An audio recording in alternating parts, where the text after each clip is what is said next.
Hi there, this is Jeremy Vine here with Karen. the dance buddy, otherwise known as Miss Clifton. The boss. Okay, the boss, dance buddy, divine being, Cliff? Cliffy, yeah. Cliff, yeah.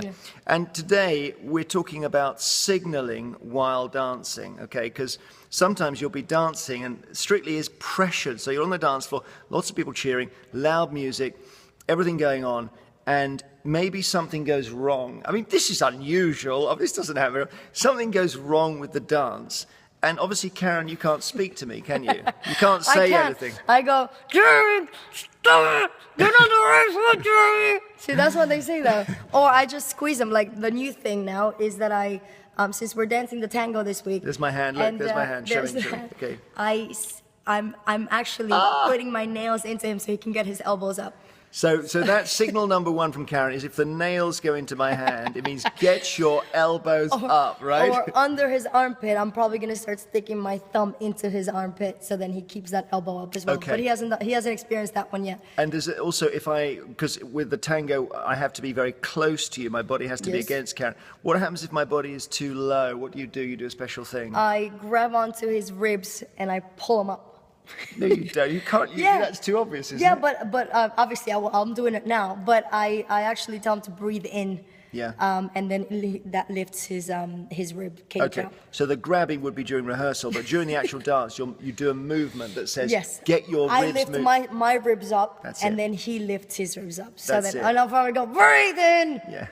There is we have tried to count without being seen. So, for example, if you go 1, 2, 3, 4, 5, to be honest, it does look very odd. And also, we were called out on it by Craig one week. He said he sees everything. He sees everything. He did come up with the famous phrase. The problems really started when the dance began. And then he said, they were counting. He just said, and I thought, oh, we've been spotted. One of us must have been seen. It doesn't matter as long as. But Darcy did say that we are. Your musicality is improving, so that means that we're going to keep counting. Yeah, and then also one other thing was that a signaling thing is that if I need to stretch my leg out and plant my foot in a certain way, that kind of frame thing, is that you just go Darcy, because that's what Darcy loves, isn't it? Yes. So the foot needs, the heel needs to, not the foot, the heel needs to collapse like that, and then so you have a nice bevel, and then so I go Darcy because sometimes he wants to sickle his foot.